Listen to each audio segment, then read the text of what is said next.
You know what we gonna do? What the f*** you talking about, gun? What are you talking about? Is available by shuttle to Grand Central. Shut your candy ass up. Can't stop me. Authority bus terminal. Come on. Go f*** y'all niggas. You niggas think it's a game, huh? They got some f***ing joke? Ain't no fighting scenes like Man of Steel, bro. I ain't see it yet. Stand clear of the closing doors, please. If the shit is real, I'ma rap about the shit. If I've been through it, I'ma rap about it. What do you do when you got your little gimmicks and the shit get corny, you fucked up in the game? I'm saying, no, son, let me do my content. Straight.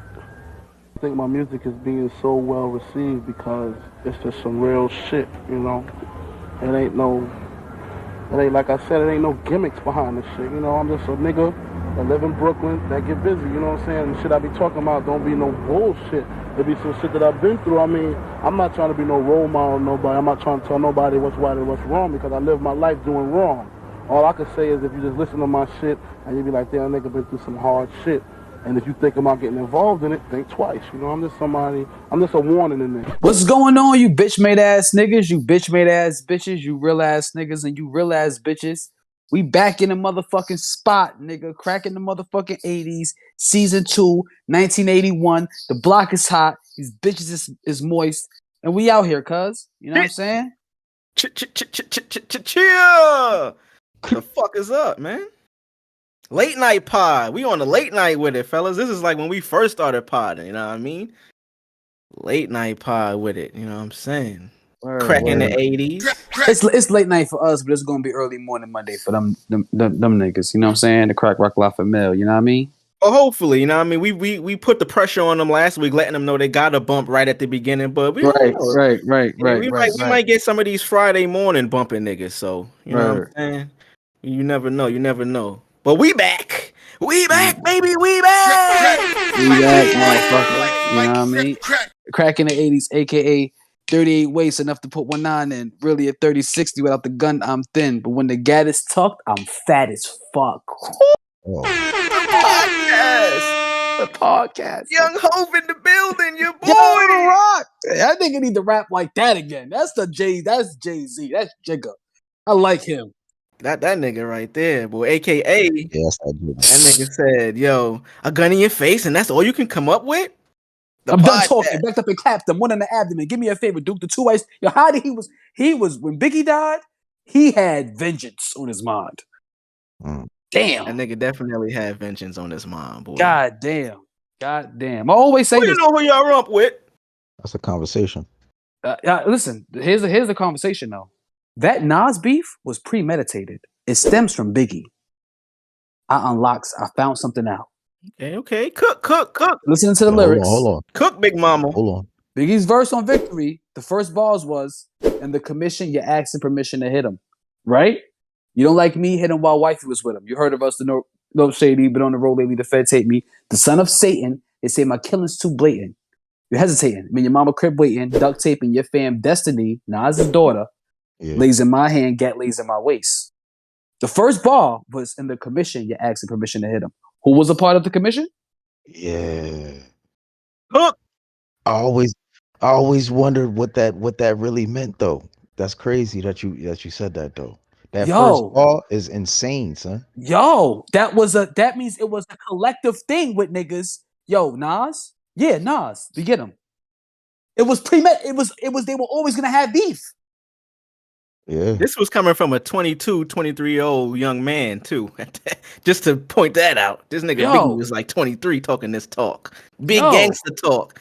This nigga was talking Tariq Coleon talk, boy. Telling you, that little nigga, he was the first Tariq, Biggie. Oh, brother, this guy stinks! I tried real hard to say that and keep it moving. This nigga had to add on some caviar, a little sauce to it. He said he was the first Biggie. Drugs, do you hear this, man? Nah, I ain't even hear that. Drugs. He was the first Tariq. Nigga Biggie was the first Tariq. Yep, outside with it. You know what I mean? In Italy. My headphones going crazy right now. In Italy. You know what I mean? I don't think he's understanding what he's saying, man. Yeah, my headphones went out for like a good 5 minutes. I ain't gonna give that little nigga that much slack, but I fuck with Tariq, son. I actually fuck with Kane more than anything. I fuck with Kane. That was always my favorite character in that show, bro. Kane is. The show should be about him. If the show was about him, I'm buying the DVD. But he's like the vet on that show, like the young vet. He is. That's like really his first acting gig, and it's kind of crazy. He's smoking everybody in every scene. That's his first acting gig? It's not his. Nah. Not his first acting gig, but like his first big like break. Like Tariq's been in movies since birth. Yeah, I guess. Yeah. Breakthrough role, basically. Yeah, Lauren was DMX's fucking daughter, and what was that? Cradle to the Grave? She's actually DMX's like goddaughter. Goddaughter, that's his goddaughter. Yeah. Damn. Yeah, it's crazy. RP to X, his Yeah. the anniversary of when he passed. I hate talking about anniversary. I always mention and death anniversary. That shit kind of weird, but yeah, kind of 2 years since. It's kind of crazy. 2 years without X is insane. Yeah, word. Damn. RP to the Dark Man. But welcome back to the show, everybody. This is Cracking the 80s, like we said. Hey, welcome back, bitch. Hey, welcome to the show, man. It's your neighborhood's favorite podcast. We are back. The guys are here. Marz is here. Drugs is here. What you won't do for drugs. What up, guys? Fuck y'all doing, man? Fuck is y'all doing, man? What up with it, man? We late night with it, man. Y'all niggas is doing well, man. Living great, breathing great. You know what I mean? Having good meals. Yeah, it was great. Fuck you. Okay, that was another Big Mama joke. Fuck you. I was trying to get to the Big Mama joke, but I already saw it coming. I already saw it. I fucking telegraphed that shit. He seen that shit from a mile away. I didn't even get to the joke. Squinting my eyes real quick. I said, "Oh, cooking." You bastard. He said, "This nigga here, fuck." How was those meals though, fellas? Man. How y'all niggas is doing? How you doing, Marz? How you doing, my guy? I'm good, brother. I'm good, man. I did a little trip, you know what I'm saying? So I'm actually in the in New York City right now, living the Vida Loca with my daughter, you know what I'm saying? Motherland? You in Gotham? I'm in Gotham. I am indeed in Gotham. Wow. My man is in the hometown. I'm gonna be there soon. You know what I mean? Yeah, 6'10". 6'10". Like them basketball niggas. You know what I'm saying? 6'10", like them basketball niggas. Word. Basketball. Speaking of basketball niggas, this is episode 56. Chill. 56? Holy shit. Episode 56. What's 56? I was hoping y'all niggas knew, man. That's usually so why'd you say basketball? I ain't got it. That was the alley-oop. I was trying to throw the alley. 5, 6, like them basketball, like them basketball niggas. I don't know. I'm lost. I don't know. Yeah. I try to lie. I put it at the basket, but that nigga Gobert slapped that shit. Yeah, slapped that shit like he tried to. It was slap stretched from NBA Street. It was stretched from NBA Street. Slapped that shit. He said, "Bow." That shit hit his fro. It was goaltending. You scored, but it still got blocked. I got the two, but you got the two, but yeah, that shit went the other side of the court. Yeah, you know what I'm saying? Episode 56. Holy shit, episode 56. That's crazy. If it's your first time, hey, welcome to the show. Hey, what's up, motherfuckers? I'm pretty sure we got some new listeners, man, because I don't know, fellas. I told y'all we in season 2. We've been getting some more viewers on the YouTube, some more followers. My little brother loves the podcast, by the way. He meant to tell niggas, he meant to tell us, keep doing us. The shit is amazing. He does security at Uniqlo. He actually watches like the cameras. He's one of those niggas. So if you go to Uniqlo and you still, nigga, my brother's watching you, nigga. You heard? He's watching you, and he's wearing glasses. So he's like watching you twice. Oh yeah, and he gonna run down on you, nigga. He got the break. Yeah, he's gonna run down. Yeah. Well, fuck around if you want to. Fuck around if you want to, but he listens. He fucks with us. He on his way to work when he on break. You know, just something to get him by. He said when I'm at work, I even in the last 2 hours, I put y'all niggas on. Man, that's what's up. That's love. I mean, a lot of people been telling me that shit recently too, man. Like, shout out to everybody that listens. We shout out to y'all for spending y'all time at work or wherever y'all at with us. And I'm seeing people be hitting me saying like, I'll be listening, and y'all shit get so funny. I'll be having to put it on the TV. I'm like, yo, damn. Wow. That's the goal right there. Like, not for nothing. I talk a lot of shit to y'all niggas. I threaten y'all lives. You know what I'm saying? Weekly. weekly. You know what I'm saying? I tell y'all niggas that, I blow at y'all niggas, this and that, blase. But if y'all niggas is watching this on the TV, I really appreciate that because I'm a YouTube nigga. YouTube is my cable. And I don't know, it's just something about that. Just being watched on the TV. It's like, it's kind of like a different, man. It's kind of like a like a show. Yeah, like not even like a show, but like, maybe one day we will be really on TV for real. You know what I mean? So keep doing that. Ain't no maybe, nigga. That shit is it's a line. It's real. It's real. We actually be on TV. For those who don't know, when Biden does a speech, we're there. Oh yeah, we're there in spirit. You know what I mean? We got writing credit on a lot of those speeches you hear, the jokes that's being delivered. Marz told y'all he wrote some of those jokes for Joe. Yep. That's them too, not drugs. Drugs is not there. The drugs is not there. Yeah, sometimes drugs don't be wanting to fuck with it. No, he don't be wanting to fuck with it. Never, no times. I'm never there in spirit either. Drugs was actually he pulled up. He was at the UFC event with Trump. I don't know if y'all peeped. Trump was at the UFC event. Mike Tyson and them niggas. Yeah, my guy. Drugs pulled up over there. He seen Izzy kick ass. Hey, come on now. I wanted to come so bad, but I was like, damn. Biden was like, you better not go. It's like, fuck. He's like, after my run is done, you can, poly. But I'm like, when your run is done, nigga, we just gonna fuck with the new president. You forgot, nigga?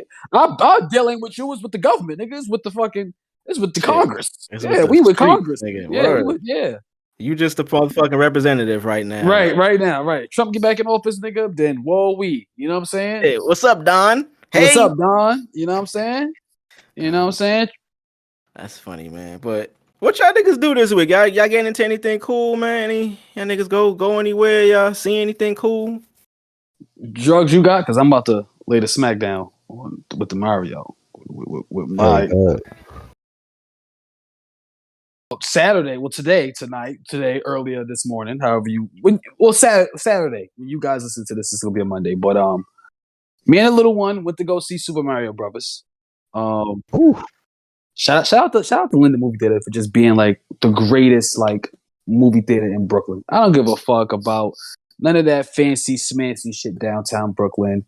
Linden is just like, it's one of those, man. I went to go see The Dark Knight there by myself. Great experience.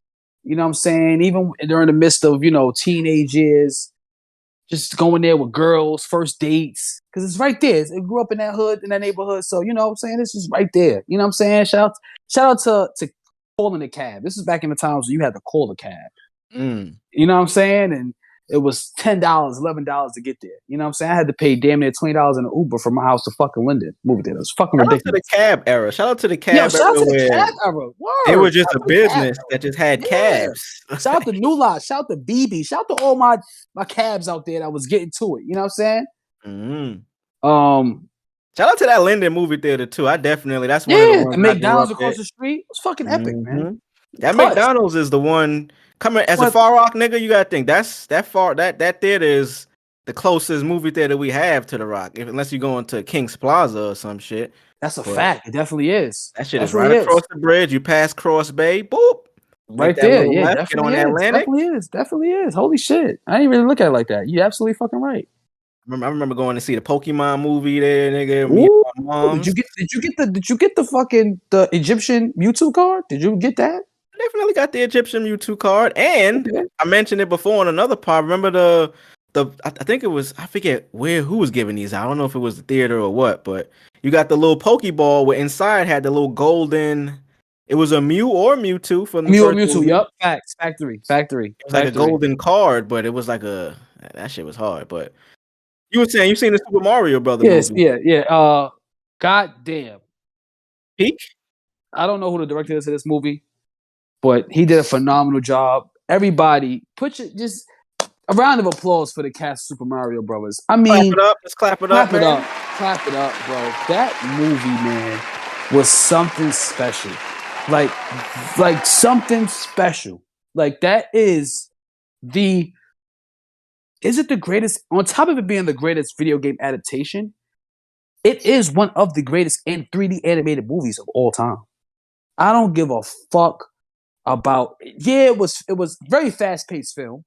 But the director came out and said it was fast paced because this is how he catered to the fans so much. He said the movie was fast paced because the game is fast paced. Not the game is fast paced. There's actually a community, and I told me and Drugs talk. We talk about bitches. We talk about Tupperware. Just the real life shit. You know what I'm saying? Different recipes and shit. Different recipes, states. Things of that nature. And there's a whole community of people who speed run through video games, right? And Super Mario 64 is one of the most popular games to speed run, like to the point where I was actually watching a documentary on it, and this one kid spent his 3 years trying to beat the game in 30 minutes, 30 to 40 minutes, I believe, and he did, and it was this big thing where he cried on the stream. His mother came in, his father came in, hugged him. It's a real popular fucking thing. Get money for it and everything. It's crazy. The donations be wild. But the movie was fast paced because of what is the nod to the people who speed run through the game. Oh wow! See, that's pretty cool. I fuck with the execs, the Hollywood directors, or the people that are tapped into the culture of something as niche and as small as that, but it means something to the community. You know what I mean? Right. And that's important. Why the movie felt like a game that you was just skipping how in certain games you play the game, you skip the cutscenes to the gameplay. It felt like the opposite, where you was skipping the gameplay for the cutscenes. Oh, okay, that's fire. You understand what I'm saying? That's how it really felt. You know what I'm saying? But my God, Chris Pratt, get that nigga an Oscar for his role as Mario. I don't care. Yeah, but there's an animation thing in the Oscars. They need to give it to Chris Pratt. Bar none. His Mario is he is Mario. He did that? He did that. He did that shit. He did it. Word. He did Chris Pratt, man. And you see, it's crazy. They was trying to shit on him because he got casted as Mario, and I think it was John Leguizamo was trying to shit on him, saying, we needed a Hispanic guy to play because the original. It's like, come on, John. Shut the fuck up. Shut up. God damn it, John. Word. How was Jack Black? How was the Bowser? Bowser was great. He was evil. He was cynical. He was in love with Peach, but he was very serious about his bullshit. You know what I'm saying? Any comedic relief from Jack? Oh, hell yeah. And it mostly came from the other cast. It wasn't even like the little shit like Mario. Remember the fish that she used to have to, jump over, the fish with the big yellow lips? Oh, I briefly remember. I think so, yeah. Them niggas was little shit. Nobody fucked with Mario in the movie. Because he's new in the area, so everybody saw somebody see him. Niggas gave him the crazy you walking in the street, see a bunch of niggas look at you. Where this nigga from? Everybody gave him them looks. They gave him the new nigga in school look. Who the fuck this nigga think he is? He talking to all the shorties and shit. Who the fuck this nigga think he is, nigga? One scene that was really funny when Princess Peach was talking to the Toads, and she was like they follow Princess Peach no matter what. They're her leisure. You know what I'm saying? She was giving a prep rally talk before her and Mary went on their adventure. They're like, I'm gonna save everybody, blase, blase, yeah. They're like, yeah. And they was like, who the hell is that guy? She was like, it doesn't matter. And they was like, yeah. That shit was funny. Yeah, it was a lot of comedic moments though, bro. That Shout movie, out to man. Anya. I think Anya plays Peach, doesn't she? Anya, yeah. Anya. I'm still fucked up with Anya over the witch movie. I still feel like she gives babies to a witch. I don't know if you guys seen that movie. Yeah, I forgot she definitely did that movie. Hell yeah. Yeah, she was cynical in that movie, but she was a great Princess Peach. Princess Peach was great. I mean, they did pretty fucking well, in the box office. I mean, shit. 500. They did $500 million already. $500 million already. And you were saying this is without China and Japan. In Japan. Can you imagine? Man, crazy. But Seth Rogen, great as fucking Donkey Kong. The scenes with him and Mario together, which I was shocked that they had as much scenes together. It should turn into Bad Boys. Word. I was like, I'm loving this. I'm loving this. We ride together, we die together. Yeah, die together. Yeah, word. I was loving that. Mario Bros for life. Luigi was cool. Luigi was great. I feel like they captured Charlie Day did his voice from Always Sunny in Philadelphia and Harbor Bosses. He did a good job. He did a great job as Luigi. Yeah, Charlie's the man. What I actually like, the director of this fucking movie, whoever, like, Illumination, you guys are smoking the competition right now. Disney can't fuck with you. I think you guys have something bigger than the MCU, simply because this is some shit that, like, you can see a Marvel movie and nobody knows what the fuck is going on because they aren't equipped with that character in the comics, but everybody knows Nintendo characters. This is true. Everybody knows them. Like, everybody knows them.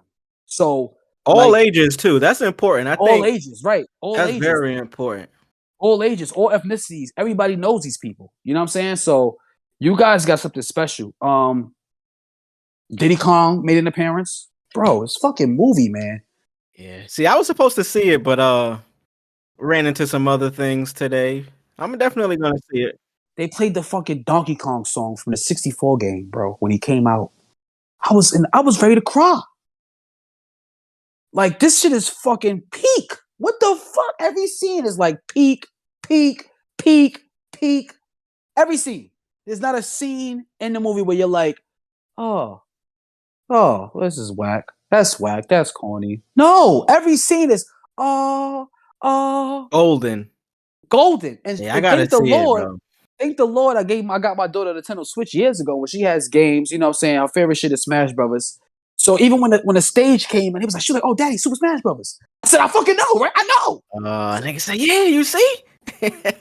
Let me read this article from Variety. So basically, the Super Mario Brothers movie has already made over $500 million at the global box office, making it the highest grossing video game movie adaptation ever, beating out Warcraft, Detective Pikachu, and the Sonic the Hedgehog movie.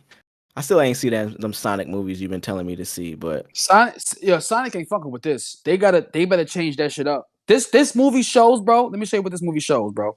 This movie shows that studios, when they do that, it's an animated movie and they gotta be with humans. That shit is bullshit. That shit is bullshit. That shit is bullshit.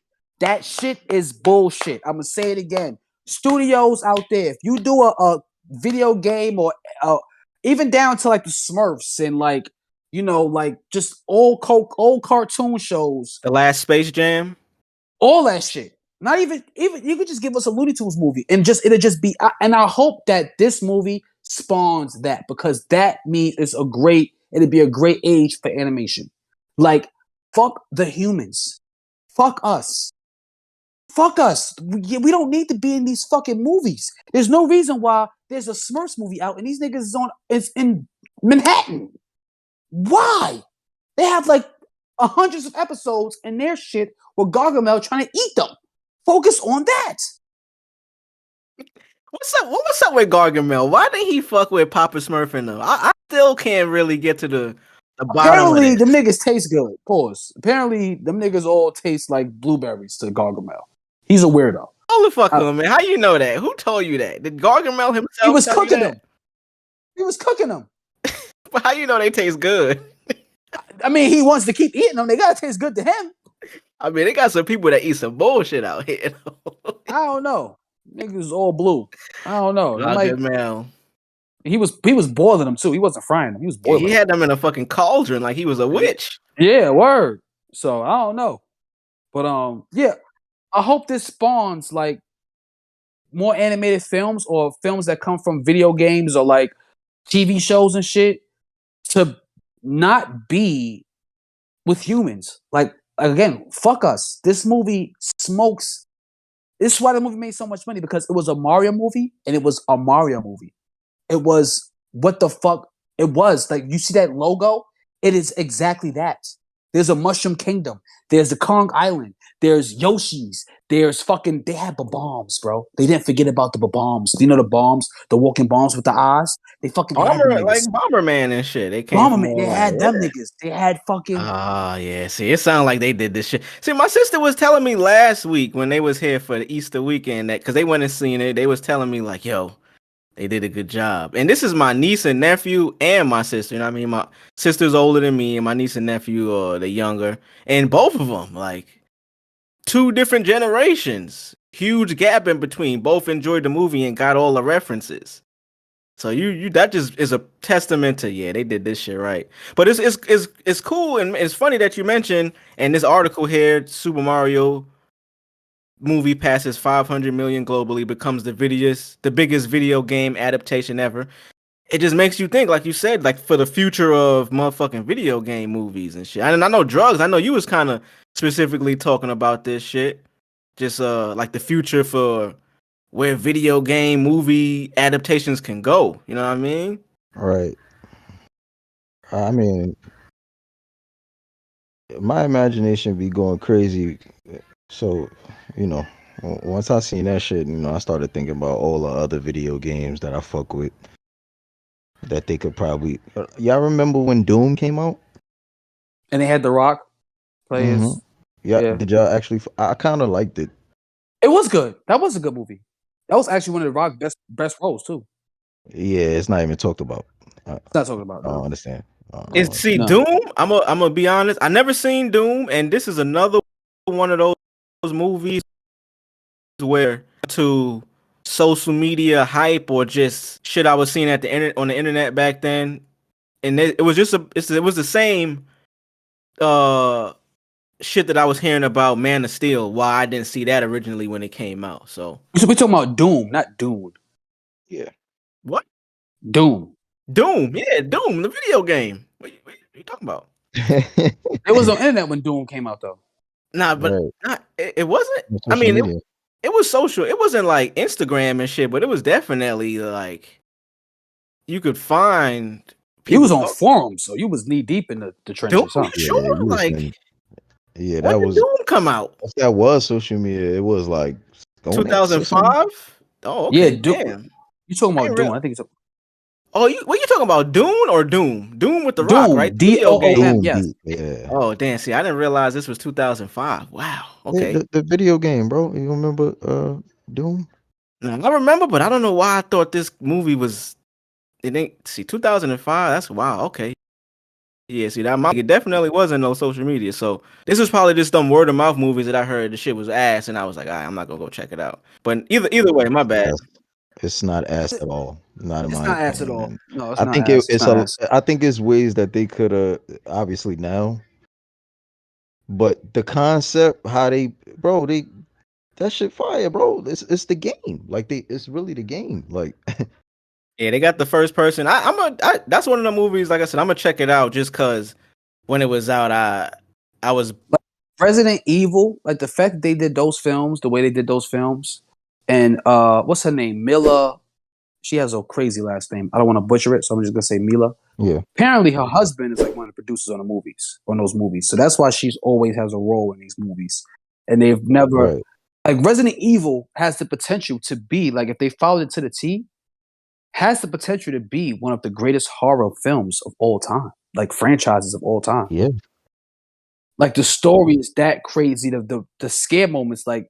Imagine if we got Mr. X on. Like, I had y'all niggas bugged the fuck out with my clips from playing Resident Evil 2 with Mr. X. Can you imagine what they did with him in live action?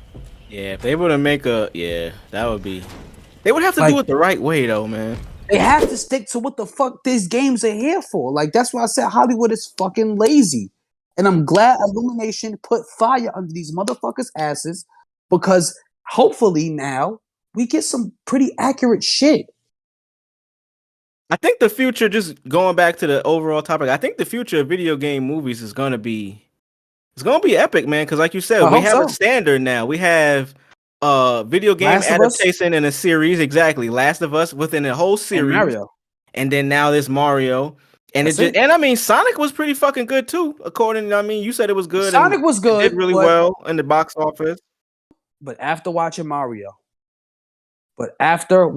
no, you know what? Let me not even say that about Sonic because Sonic Adventure, the Sonic has fallen under the humans are around stigma since Sonic Adventure, which is like a monumental fucking video game. That is Sonic Adventure 1 and 2 is hands down might be the best like video games like to have a sequel like back and forth, like 1 and 2. Might be one of the best ones. It's definitely top 2 is definitely top 5. I don't give a fuck what nobody says. And though that introduced like the whole realm of Sonic being around humans, running from the cops, working with the president. You know what I'm saying? It was like it kind of like started that, and that stigma kind of been with Sonic for a while. So a lot of like Sonic media is him with like humans and shit. You know what I'm saying? Yeah. So like I understand, but after watching Mario, bro, we need like there's like if they do another Smurfs movie or even Tom and Jerry, like give us a 3D animated Tom and Jerry movie, just like that, or 3D Actually, animated. fuck with the last Tom and Jerry, but I agree. If it was 3D, it probably would have been a little better. But the last one was pretty cool. What's shorty name that was in that shit? Chloe, whatever. Even down to let's say a Powerpuff Girls 3D animated movie, my nigga. Yeah, that'd be hard. Not even just video games, just cartoons. Fuck video, bro. But listen, why isn't? Well, I guess it would make more sense to do them shits now. The fact that everything is like evolved and shit like that. So Right. I think they could pull it off now. I just don't understand why it's not in the works already. Or I'm looking at this article right here. This is from IndieWire. It says the Mario Bros. Effect: Why Sonic, Pokemon, and Minecraft movies will struggle to achieve it. Every studio wants Mario's box office, but it's harder than it looks. It's not. Calling the success of the Super Mario Brothers movie a testament to video game IP would be a disservice to Illumination and Nintendo. Universal confirmed that it grossed $454 million worldwide in its first week, and the Mario movie achieved something that even HBO's Last of Us did not. Bro, it's easy. I hate when articles put that. It ain't. It is easy. Follow the fucking formula that's in front of you. Follow the fucking formula that's in front of you. That's all you gotta fucking do. That's it. You wanna know why The Last of Us is such a good fucking show? Because they followed the formula that was right in front of them. It ain't hard. It's not hard. It's hard when y'all do extra shit that's not involved in the fucking story or the lore of the game, and y'all try to make money off of it. That's what Resident Evil, every fucking Resident Evil we bombed. It was hard. No, y'all didn't follow it wasn't hard. It's easy. It's right there. Y'all ain't gotta do shit. the only Resident Evil movie I fucked with was the first one, to be honest. That was it. That was the first one. The first one was the best one. Bro. And when you look back at it, it's still like that's because the first one was an actual good movie. Yeah, like I was about to say, you could have named it anything else. You could have named it Bitch Goes Crazy. Yeah. It would have been a magnificent movie. I'm a cop of Bitch Goes Crazy video game, not gonna lie. Or a movie, either one. I'm a bitch goes crazy. Right? I'm a blonde bitch with powers goes crazy. That was the name of the movie. That's like fucking epic. It's like Chronicle, like with Michael B. Jordan. Like that movie was like Fantastic Four gone bad. But like, Yeah. That's kind of on point. You're on point with that one. It's funny you mentioned that, like, because just talking about creating these movies, being a creator, just creating content and shit is not hard to follow the blueprint of what's already outlined there based on the video game. You know what I mean? Like how Last of Us did it, Mario pretty much did it. I gotta go check that out. But it goes hand in hand with like actually something I was talking to y'all about pre-pod. Some shit I had put on Twitter. You know, I'll be on Twitter now. I'll be tweeting. I'll be getting my tweets off. Niggas be on there fucking with me. But I asked the question because I be on, you know what I mean? I be posting my content everywhere, my beat shit. Pause if necessary. That sounded kind of crazy. My beat shit. But I be on these different platforms. No, he was good. I think he was good. Yeah, Okay, cool. My bad. Good luck. Then I gotta You check. can press play. You can press play. I bet. Let me resume. But I posted some shit on TikTok, you know what I mean? Fuck TikTok. It's still fuck y'all niggas is up. What up, nigga? It's up for y'all niggas. But I posted some shit on there, you know what I mean? I was getting some comments. And it had me thinking about just because I got some troll comments and shit. Niggas was on there trying to critique the beat from like a burner account. And that shit just got me to thinking like, yo, like this is a common thing we see nowadays where an average consumer or just a random account or anybody will try to critique your art or critique some kind of creative content without really even understanding the process or anything about that. You know what I mean? Understanding any world. So just connecting it to how you said these execs and these people be fucking these movies up, it made me ask the question. I tweeted, I said, yo, how do you feel about artistic criticism from non-creatives? And it led me, I mean, it goes hand in hand with maybe these executives aren't creative. They just looking at numbers on a screen and they trying to recreate what they seen from another movie, but don't really understand the culture of how the Mario movie know, yo, we got to include these Easter eggs because the people that know this shit will fuck with it. And I got a lot of people like different responses, like taking the side of, yo, I think it's valuable for the non-creative opinion, and a lot of people saying like, yo, fuck their opinions. I felt a little bit more in the middle after like hearing people out and shit, because I was on the side of like, yo, fuck them niggas. If you're not a creative, you don't understand what it takes to do this shit. Don't critique my shit.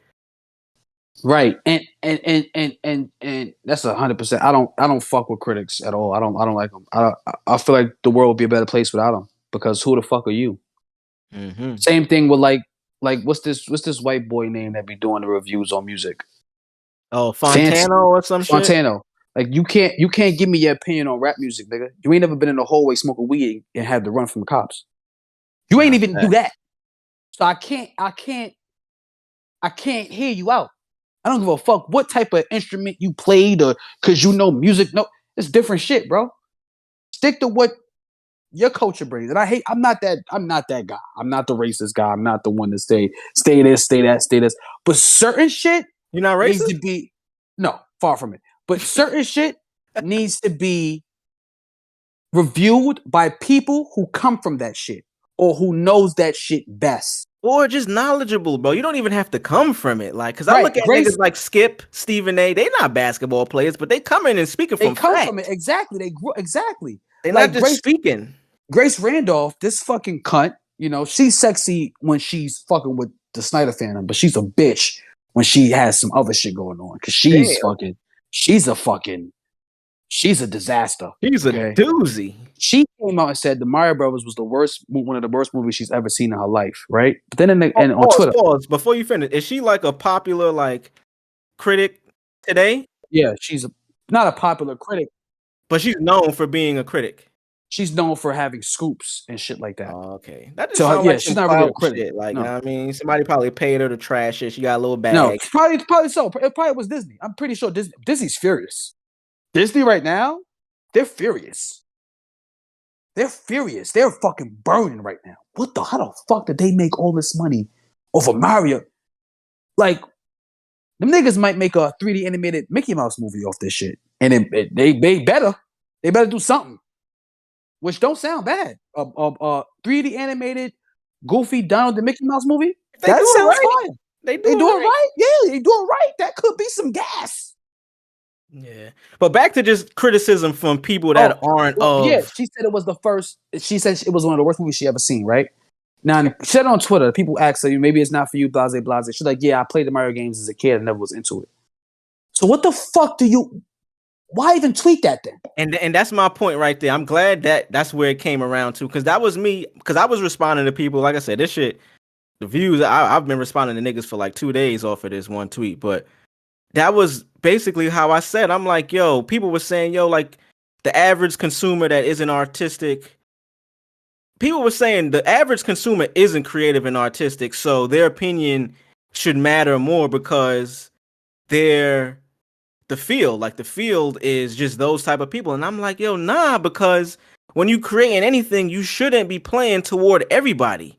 You should be putting your shit out for your actual audience. You don't go to a vegan restaurant trying to find the best cow farmer. Like the best cow farmer is going to tell you where to get the best vegan food. Like that's just not they shit. Their opinion could be useful, but if you in a different field and you coming from a different place, your shit isn't going to be valuable to me. Yeah, your opinion is like, yeah, it's your shit. You could say it, but it's not going to be beneficial to me if you telling me about the best vegan restaurant and you farm cows. Like it don't make sense. It don't make sense. It doesn't add up. So PSA, if you don't come from that shit, don't speak on that shit. If you ain't ever experienced this shit, don't speak on that shit. This goes for movie critics. This goes for music critics. This goes for cooks. This goes for music creators. This goes for any motherfucking body.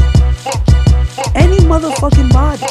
All of you niggas. All you niggas. Right. Because that shit is a cancer to the community that they're preaching to, that they're making this content for. You're a cancer. You're a cancer.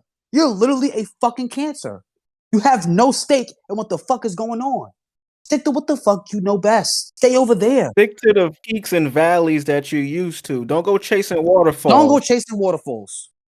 You heard? I watched Other Guys the other day, and fucking every time he did a TLC reference, the Michael Keaton. I don't know if you guys seen the Other Guys with Will Ferrell and Mark Wahlberg. Yeah. Yeah, but their sergeant every season he does like a TLC reference, and they be like, "Come on, that's a TLC song. I don't know what you're talking about." he said that exact same thing. He's like, that reminds me of Barbara from fucking Abbott Elementary. I don't know if y'all been keeping up with Abbott, but that's her role in the show now. They got little Easter eggs and jokes about. She'll make a reference to like some black culture shit, but she'll say it's like some random white person. So it'll be like, "Oh yeah, that song, y'all gonna make me lose my mind. Yeah, I love that song by Justin Timberlake." And it's like, "Yeah, wait, that's DMX, ma." Yeah. I picked that the first season. Yeah, funny. It hits sometimes. It do. Sometimes it don't. Like, sometimes, yeah. I'm about to say they be forcing it, but they be forcing it. They be like, yeah, you know. They do a good job. Shout out to Abbott though. They had Taraji P. Henson was in the most recent episode. Yeah, she's Shirley Moms, right? Yeah, she's Quinta. She's Janine's mom. Yeah, that was kind of funny, but really good episode, man. I fuck with Abbott. They touch on topics and cultural shit that is real nuanced, but they do it in a way that, like, just like Childish Gambino, Donald Glover does with Atlanta, that caters to both white and black America, but doesn't pander to either side. Right. It's palatable by both. You know what I mean? You could be white and enjoy this shit, and you could be a black person and enjoy this shit and understand both sides equally. You know what I'm saying? Pretty cool. But all y'all critics out there, fuck y'all, man. Burn in hell. Suck dicks, die. You know what I'm saying? Eat shit, die. Like my nigga Kanye would say. Mm-hmm. My nigga Yeezy. Yeah, but at the end of the day, man, Mario is peak. People out there, go see it. I'm thinking about going to see that shit by myself again, just to go basking in it, because my daughter was laying all on me. I also she had to go to the bathroom during the fucking Mario Kart sequence. Oh, when it was on Rainbow Road, I wanted to hang upside down for the lunch money. I swear to God, I wanted to hang upside down for lunch money. Yeah, you should have. Damn. So I walked to the bathroom and we ran. I said, "We gotta run because we're not missing this." Nigga said, "I'm not missing Rainbow Road." Thank God the woman's bathroom was right across from my theater. So it was like, I was like, "You know where it's at, right?" She's like, "Yeah, go ahead, Dad." I like, "Fucking love you." You know, she came back. I'll be back. Yeah, word. But yeah. Oh, that scene, man. That scene, bro, was the Rainbow Road. Oh my God, bro! Yeah, from the trailer, that shit was fire, bro. God damn, they cooked. In the voice of Walter White, someone cooked. Someone cooked here. They cooked. God damn. Did they have any good trailers? Like, did they show the Oppenheimer trailer before you seen it? I don't think they would show the Oppenheimer at that movie. They showed some comedy coming out with Robert De Niro and his son about Italian marriage and blase. They showed Garbage Beetle. I told you niggas this, but after the trailer was over, some little kid behind us was like, "Who the hell is that guy?" Funniest shit I heard all day. They showed that. They showed Guardians 3. Yeah, that's coming out next month. Have y'all seen the Oppenheimer trailer though? Hell yeah, we seen that shit. It's Pete coming. It's Pete, bro. Pete. That's Nolan. Christopher Nolan, boy. Like, Nolan oh my God, this shit looks amazing, son. That nigga don't miss. Like, oh my God. This movie makes me want, and I'm a history guy now. Like, not in terms of wanting to. Like American history, I might stumble across like a topic or a story. I like history in terms of I want to go research how this shit became a thing. You know what I mean? Like, I ain't just studying all type of history. If it comes across my plate, I'm gonna go research the shit. But this Oppenheimer shit, man, yeah, just think about being tasked with that. I was watching like breakdowns on it, and of course he was a scientist. You know what I mean? I think his name was like J. Robert Oppenheimer, the scientist that was tasked with the the duty of creating the Manhattan Project or working on the Manhattan Project which was the creation of the fucking atom bomb. You know what I mean? Nuclear weaponry out here. So just imagine you, that nigga, and he was saying he was torn between knowing this is going to be his biggest scientific breakthrough, but also knowing what he's creating is going to be possibly the end of the world. Imagine that, son. Like, you're creative and you creating bombs, nigga. You doing science to create nuclear weaponry. And one hand, you like, yo, I'm making the best shit I ever made. But this shit is gonna possibly destroy and ruin the world forever. It's sick in a way. Like, they saying this is gonna be Christopher Nolan's like first horror movie in a way. Not horror in the typical traditional sense of boo, scary, but it's some sinister shit that's being discussed and described in this movie. Like, this is real shit. They dropped 2 bombs on Japan. So it's just wild, man. I want to check that movie out for sure. That shit look fire. All right, y'all want to get into this quick little music that dropped over the week? Some songs. Let's get into it. I know Ray Shremmer dropped a project. I didn't hear that shit, but it was pretty surprising to see them come back with some new shit. They ain't put no music out together in years. How was it? I didn't hear anything from it. I heard like the intro, which is it sounds like Ray Shremmer music, but music, you know, nowadays music is weird, son. Like, you could be an act like them who are, I mean, they, whatever you want to think about them, they're successful, but the type of music they make, it fits a certain vibe, I guess, and you can't play that shit everywhere. It's not like some shit I'm gonna just bump on a regular Monday unless I'm in a specific vibe, but I didn't hear it. Y'all could go check that out. I fuck with Ray Shrem, so. And shout out to my nigga Biggs. I actually the security guard for this nigga Sway Lee. Like, I actually know that nigga. He used to do some security for Johnny Dang out here, and he actually from the city too. He a Brooklyn nigga, but that nigga just like some big security nigga. But he cool as fuck. He's actually Sway Lee, like private security nigga. But I wanted to talk about this Ice Spice and Nicki record. I don't know if y'all heard that shit. This shit been kinda. It's been making headlines because, of course, you know, Ice Spice is the new, for what it's worth, the new girl in hip hop and music or whatever. And you know what comes with that. When you're at the top of the hip hop game or in the top of the music business as a female MC or rapper, you get compared to whoever was there before. Nicki, whoever you want to throw up there, Cardi, whoever, you know, the people that have the most success. And Ice Spice being from the Bronx, Nicki being from Queens, Cardi being from the Bronx, and we know the history between Nicki and Cardi. People were kind of suggesting that maybe Ice Spice didn't ever want to pick a side and do a record with either one of them. But now we see Nicki is the first person she did a record with. And, you know, Cardi been co-signing her and shit, so it's just been that talk. But they released their record, Princess Diana. It was actually a remix to a record that Ice Spice had on her debut EP called Like. And I actually fuck with the shit, man. It's not a bad record. Nicki did her thing on there. Did y'all hear it? Did y'all hear the record? The video is, you know, the video gonna be what the video is. You know, could expect the most expected. Yeah, right. We're in the bed. Our asses out. We're in the bed. Touching each other and rubbing each other. Yeah. My tongue is out. There's no boys here. And my tongue is out with my bikini. My tongue is out and my bikini, and there's a camera. I love it though. And it's pink. The room is pink. Oh yeah, and it's pink. I love it though. You know what I mean? I'm here for it. No creativity. It should have been in the Bronx. Should have been in the Bronx. I think it was pretty creative, bro. Did you see the pink? You see how many different pinks they had? It was creatively HBO softball. Princess Diana.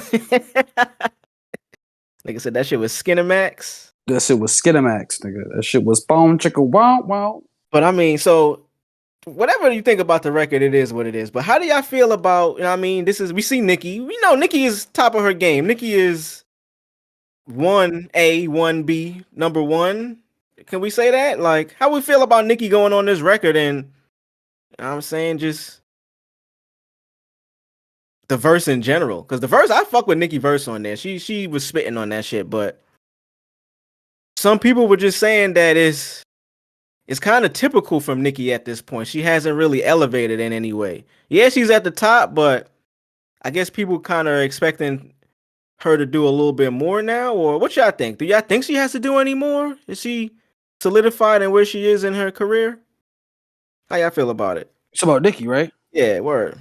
Onika. We had this conversation a few hours ago because we talk about books, we talk about Christmas, we talk about bills, we talk about frogs, Talk about different seasonings and shit. different seasonings. You know what I'm saying? We talk about tables, Mhm. tables, ladders, and chairs. Shout out to WWF.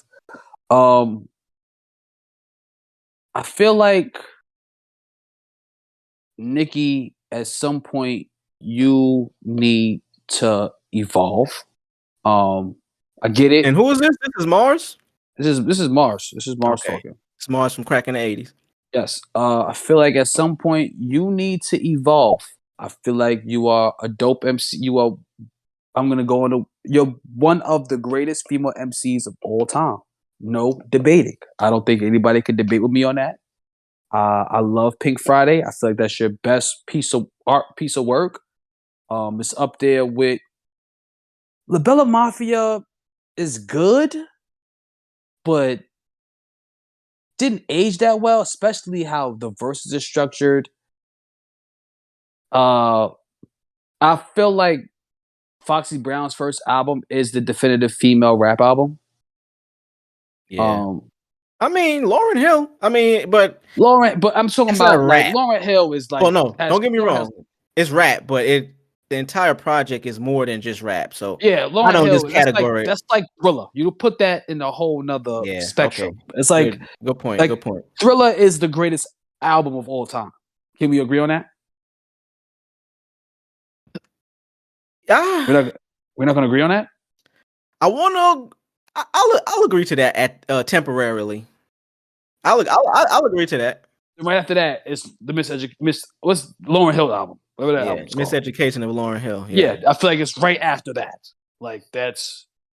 I had to choose my words carefully because people, niggas will get at you for that. I remember somebody was talking to me the other day about Lauryn Hill, and I said some shit like, "Yo, I love Lauryn Hill." I even called her Miss Lauryn Hill, trying to be respectful. You know what I mean? Trying to be a nice young gentleman. And I was saying, "Yo, damn, I love Lauryn, but she just doesn't have enough discography for me. Like, she got the one album, she got some shit with the Fugees, the Fugees and her solo shit, but it just isn't enough, man." And she went off on me like, "Yo, the reason that people make great music is not to do a lot of it." And I was just like, "Yeah, I get it, but yeah, I had to make sure I clean my words up because I don't want no smoke from the Lauryn Hill fans." You know what I mean, it's respectfully, you hear me? But I don't know, man. Nicki, I love Nicki. I think more so her fan base, her image, and honestly, her personality. I don't know her personally, but her public persona, I don't know if she's gonna be able to outgrow or surpass that.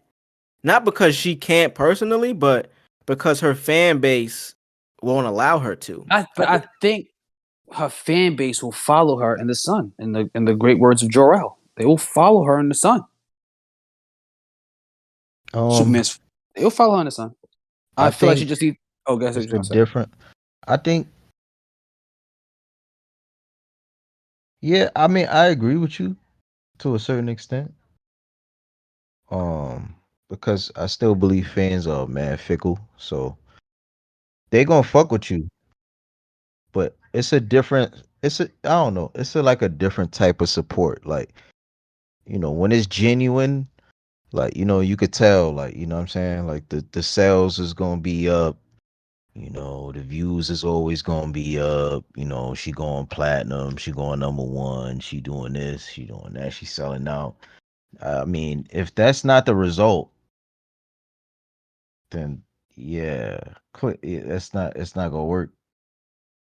And I think fans just follow each other, bro. If that shit start flopping or if it start coming off as like not being the it thing or like sounding like what's in, Right. I feel like she's always like rapped about or not rapped about, but like what she's rapped about was like what's in.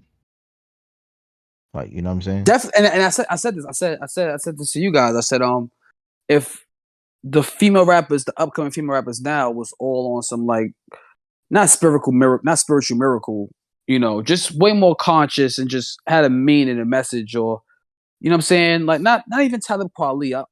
Like if they was on some like J. Cole shit, like just making good, like not saying they're not making good music, but you know, just as far as just music with substance, right? Not saying Nicki don't make no music with substance, but I mean, if you call shaking your ass and you know your titties are big and you know this So you costs just this think the much, content of the music it should just be a little bit for Nicki at her level, and we speaking specifically about Nicki at the level in her career right now. You think she shouldn't have to succumb to what is the popular content in music? she should. No, she shouldn't. She shouldn't. Because do you see what's popping now for these young niggas? The drill. You see Drake doing any fucking drill music? Drake is still doing what the fuck he does. Yeah, I agree. J. Cole was still doing what the fuck he does. None of these But I niggas think do- that goes to like her fan base. She's catering to, and honestly, it goes back to the topic, the Twitter but comment. she has the ability to change that. She is the fans don't make the music. But listen, if you as the artist don't, and I don't want to say she don't believe in herself, but if you've come so accustomed to your fans and the type of music they expect and what they expect from you, I can see how you can be a little but slow to try to change some shit up. I get that, but she has mature songs. Like I was saying on the Queen album, she has some mature shit. She has some like mature theme songs. Even though Pink Friday there was some mature theme shit on there. Yeah, I was about to say. I feel like every album She does, but I feel like if majority of the album was like more like just conscious wise or like you know just more mature wise, she could still fit in a good 3 or 4 out. I'm shaking my ass music. And I think that'll make it stand out more. Would her fans appreciate that? Of course they would. She's fucking Nicki. She's fucking Nicki Minaj. Her fans are gonna eat. Her fans are gonna. The Barbs are loyal to Nicki by default. Like there is nothing Nicki can do wrong in their eyes. I think honestly, you kind of thinking too hard for this one though. How? Like I feel what you're saying, like, and I understand where you going with it, but let's think about like a male rapper now, like Okay. a top rapper. Drake. Let's go somewhere else. No, let's stay here because Drake and Nicki's Drake and Nicki. They're at the same. She's the female Drake. So in terms of a male rapper, in terms of changing up the content, like what? As far as like Drake has fucking Barbs. Okay, I'm with you. Keep going. Yes, she is him. She's their fucking two sides. They're fucking. It's fucking Superman and Supergirl. Fucking. But it's that. They're that. She's that. But Drizzy been rapping about getting robbed by niggas behind backstage and all that since first album, bro. We didn't get that from her. What? So how was what you mean? But so Drake gave us a whole R&B album. Did everybody did that kill his career? Did people change up on him? No, he did something different. Okay, I think so. I think what we're trying to say, for sure, I think the difference is Nicki's fan base is like Drake has a cult fan base, of course, because he's super popular, but he doesn't have like a hive in terms of. He does have a hive. I don't think he has a hive like they don't call themselves that, but it's a fucking hive. There's no way a nigga could pull up them numbers and he don't have a hive. Come on, just because he's a dude. What I'm trying to say is a hive in terms of a specific fan base that is gonna galvanize behind whatever they do. You got fans of Drake that don't support some shit he does. I mean, like the show Swarm, like motherfuckers that are delusional with their fan and standum to where, like I said, I think those are the people that Nicki caters to where she might be afraid if she changes up. Of course, they're gonna support her, but she won't change up too much because she is there. She knows they're expecting this shit from her. This is why we get this record with Ice Spice, bro. No, we get that. We get the record with Ice Spice because that's Ice Spice world. But if Ice Spice was a rapper that was Triple entendre. You said it perfectly. Why does Nicki have to go in Ice Spice's world? It should be the opposite. It should be Ice Spice coming in Nicki's world right now. You're absolutely right, but that's just not what it is. I said that. I said if most of these female rappers, I think it's because Nicki is afraid of her fan base. I think these fucking acts and these niggas that get big be afraid of their fan bases, bro. They don't want to go against them. Cause why else would she? Yo, bro, you got a lot of faith. That's obvious. It sounds like I don't think so, bro. You got like a lot of hope and faith, like, and that's fine. I have. It's not actually happening though. It's not actually. Like, I get that you believe that it can happen. It's because the climate of female rap. All these chicks bro, just are say rapping. what it is, though. Like, No, it sounds like you're not trying to say what it is. Let me tell you something. Just I feel like bro. I say this. If a majority of these female rappers was coming up and actually fucking rapping, and not like just rapping, not sexual talk, rapping, Nicki would fall under that line. She would have to. But the fact that all these chicks are coming up in the game and they're trying to be her, she's gonna fucking do her and smoke them. Nah, see, so you're saying that Nicki Ice Spice is just a dumbed down Nicki. Nah, her image is the same. It sounds like what you're saying is Nicki isn't gonna elevate her career past where it is now because everybody coming up underneath her is trying to be her. Yeah. Why would you not? Why would McDonald's? How does that make sense? How does that not make sense? How does that make sense? How does that not make sense? Listen to it. Your Drake example is the reason why it don't make sense. The reason you said Drake doesn't stick to trying to do what his fans want from it is because he doesn't have to. He knows he don't got to. Okay. It seems like Nicki doesn't understand she doesn't have to do this type of stuff. Okay, but would Drake not hop on a drill song if the song popped? Let's say a drill song popped. You don't think Drake was gonna hop on that? No, we can't speak in ifs. We got to speak in definitives. Has he? Whoa. No. We just passed that whole drill era. He literally brought them to his world. Did he not? That's my point. Like, Nicki is going into Ice Spice's world on this shit. He made the war song and he had the other song with 5-Yo. And them shits was throwaways. They weren't even like shit he was pushing. Like, he just dropped them. We can end this right here. Nicki Minaj. I love Nicki. I'm not even saying this to diss Nicki. Like, Nicki is the same artist, as great as she is. She did songs with 6ix9ine, bro. Like, after this nigga came out of prison from all of that shit. Like, that looks a little funny with the reason why you would do that in the position Nicki is. You gotta think, Nicki don't have to do any of these moves that she does, but she does it because I think it might be a lack of confidence there, and she doesn't want to deviate too much from what her fan base expects from her. I can understand it, but maybe so. Nicki, you shouldn't be thinking that way as Nicki Minaj, son. No, I honestly feel like I mean maybe some truth to what you niggas are saying, maybe so, but I have faith in Nicki. Got some of my favorite verses from a female, so I feel like creatively, like she still has bars that is. That don't take like, away from, you know what I'm saying? Like, what we saying don't take away from that. She already done that. I feel like if she was to change her image up and became like, you know, like this fucking, what's the best way to fucking I could describe it? If like she became more like artistic, not even artistic, just more like, yeah, you could say artistic, but more along like she could have been like the female Kanye musically. Like if she was just like to tap into that energy, you know what I'm saying? Like I feel like she would be the best female rapper of all time. And she's not. Right. Because she hasn't, and it's right there. It's like the fucking, speaking of Mario, the fucking superstar, the yellow shit, the yellow star that fucking with the eyes that fucking spins. Yeah. It's right there. It's right there. She just needs to like put a fucking tux on with a bob or finger waves and just fucking. I don't think she want to get the star, bro. I think she's good going through the mat without the star. I think she's good with the mushrooms. I think she's good with the mushrooms. I think she's good with the mushrooms. Yeah.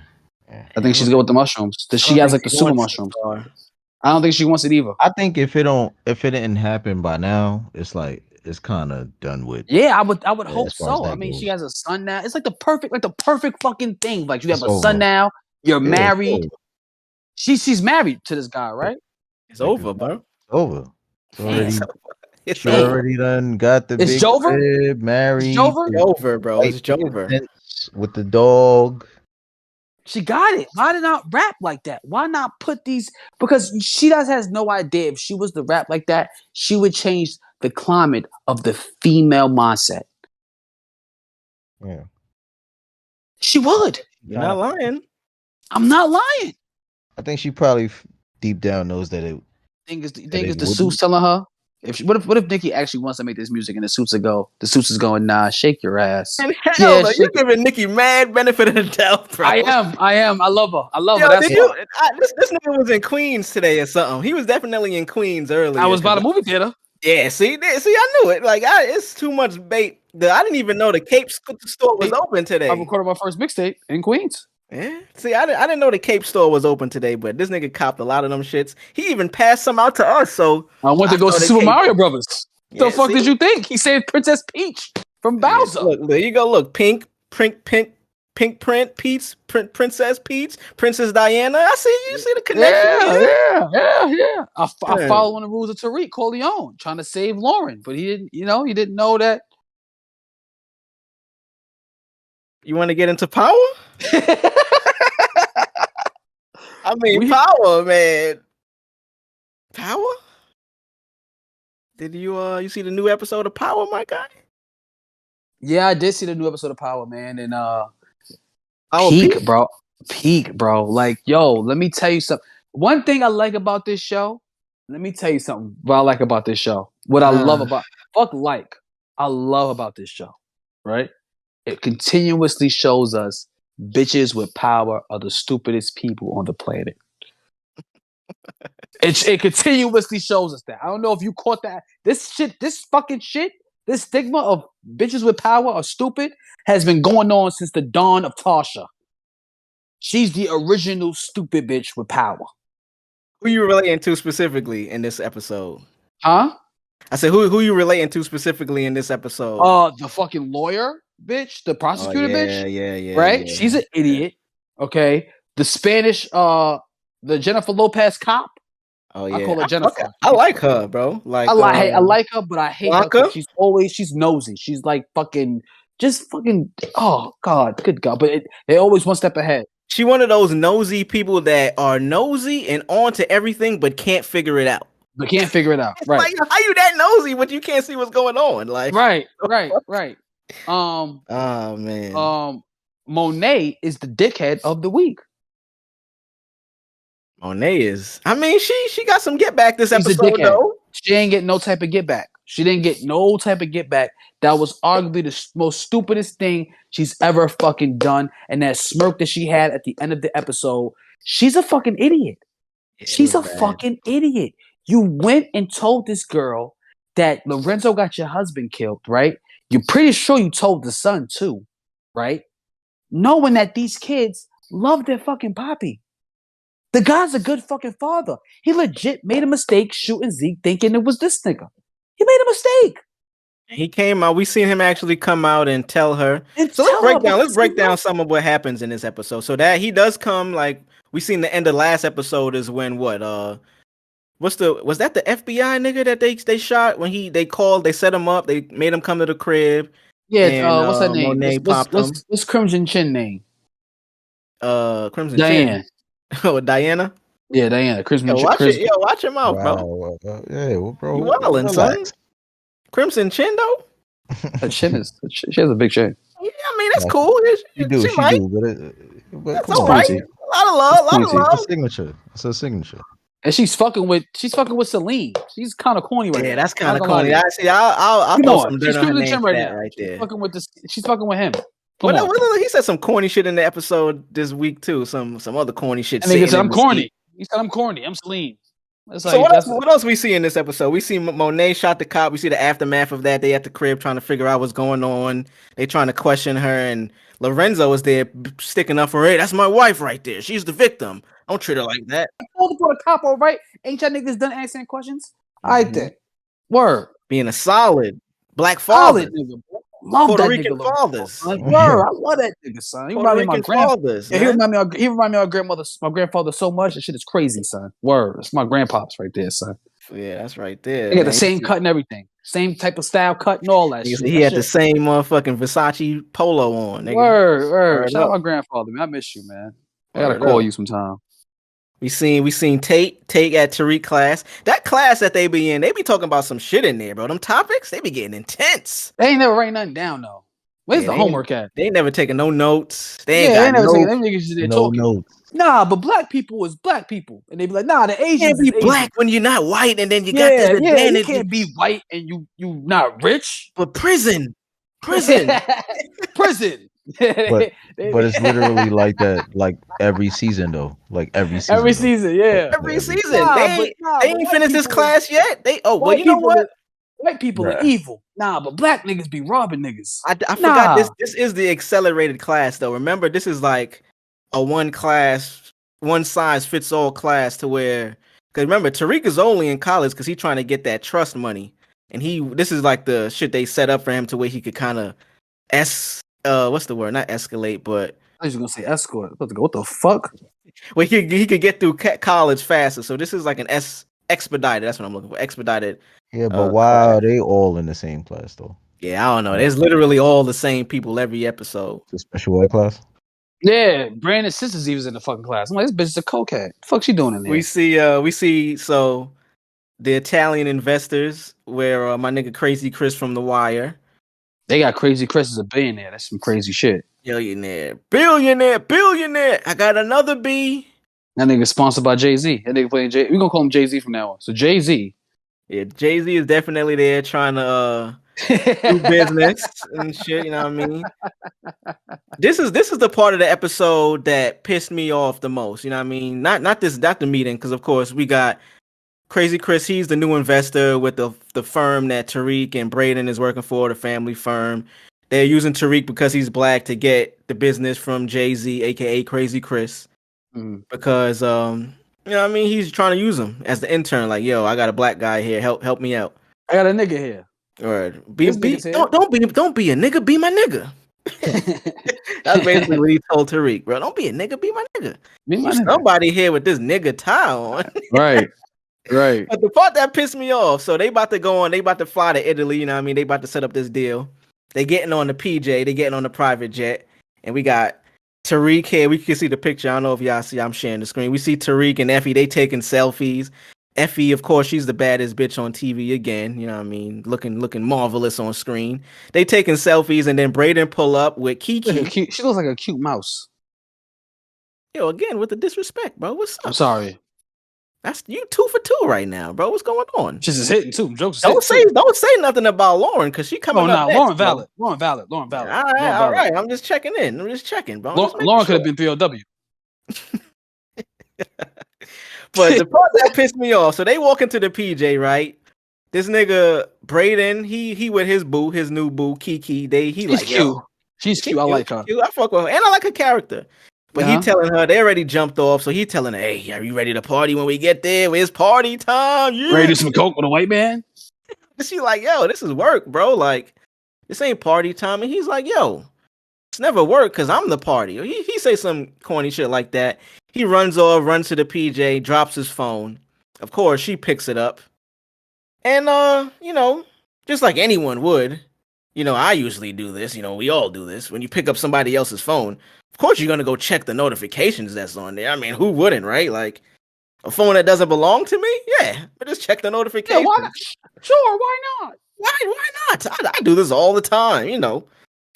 She going through this nigga phone now, like she's seeing the notifications pop up from their little side drug business. So now she got her antennas up. But that shit pissed me off because it's like, yo, this is how y'all gonna.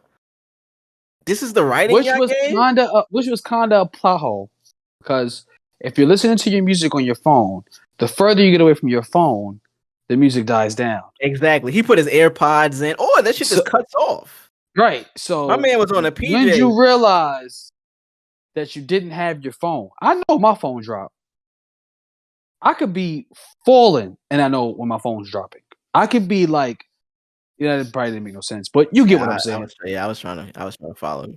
I could be like, I could be asleep and I know my phone fell. Nah, facts. I could be asleep and I know where my shit is at all the time. Right. I can even if it falls, I look at it and go right to sleep. Oh, it fell. Oh, That's second brain. I call my phone my second brain. yeah. I could be fucking. I could be like not in my house, like outside getting some food, and on my phone fell. Like when your phone is like not with you. When your phone falls.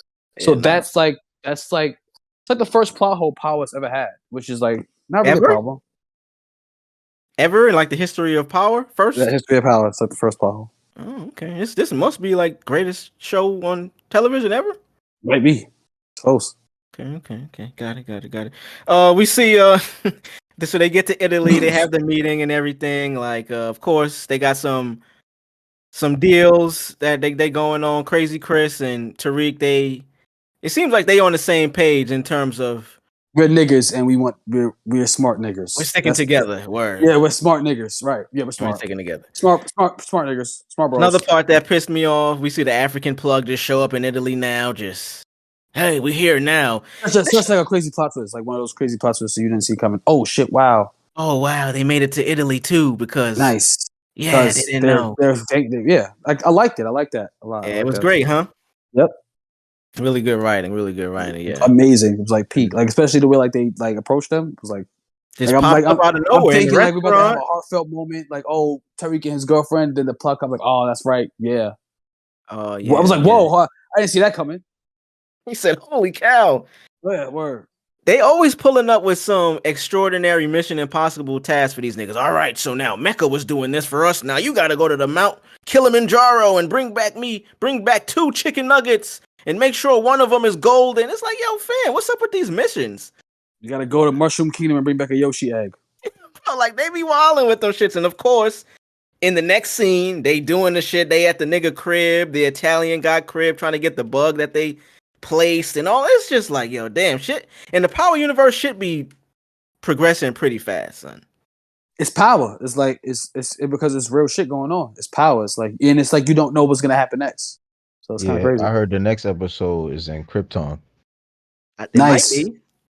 Tariq fights Zod. I'm there for that. Nah, actually, Tariq turns into Zod. Oh, bro, that's even fucking better. Holy shit! You need to write like fucking season 5. Yeah, it's like a twist that we didn't see, huh? Yeah. Superman gets his ass kicked by Brandon. Krypton gets that's blown like up. That's perfect character development for Brandon because he's being a pussy right now, and I don't like it. Every episode he getting his ass kicked, bro. I don't like pussy Brandon. I don't like that show. Does not have time for pussy people. They did give him a scene this episode where he got to get his shit off. They had him shirtless with his muscles and shit. They was beating this nigga up and punching him everywhere but his face. This is the one nigga I seen get kidnapped, assaulted, and left with a perfect face, bro. Like no scars, nothing.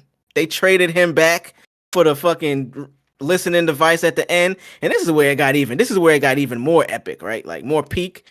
They traded. They got the drop now. So Tariq, Effie, they trying to get Braden back. They pull up on the Italian mobster niggas, trying to exchange him for the recording device. Braden pulls up, not a mark on his face, but he's fucking hurt. Oh, you okay, Braden? Yeah, no, I'm not doing that well. Now they grab Tariq, got the gun to his head, and out of nowhere, here comes the African plug and just they kill the entire mob. It was like some Mission Impossible shit. Like 2 people. They got niggas set up on the mountains weighing. It's like, yo, this shit is very unbelievable, but it's really good at the same time, I guess. It's really good. It's phenomenal. Yeah. Phenomenal.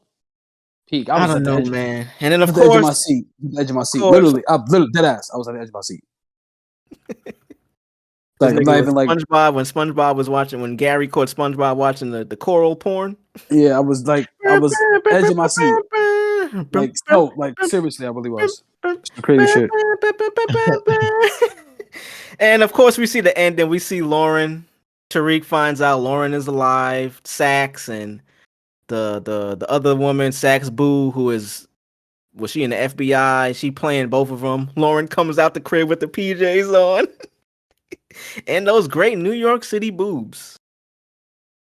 You know what I mean? With a fucking warehouse box cutter. With the box cutter. That was crazy. She pulled up on this nigga. She sent a text. This is after, of course. Now Tariq is. I forget if he's having suspicions or what he find out about Effie. Oh yeah, after so Lauren pulls up. She texts him randomly. He in this little ass twin bed sleeping with Lauren. He get a random text from a random number that says "Meet me here," and he just goes. I ain't never got. I don't even answer random That was calls. very questionable. I'd have texted him back like, "You trying to rape me?" Oh, this nigga pulled up to a random number that said "Meet me by the gate." But of course he goes, and who is it? It's Lauren with a box cutter. Tariq is like, "Oh my god, Lauren, what are you doing here? What, like, where have you been?" And she telling him like, "Yo, you bitch tried to kill me, blah blah blah." And then we see Tariq go back in the room, and here Effie wakes up, and she's like, "I got something to tell you." And power is power, man. I love you too.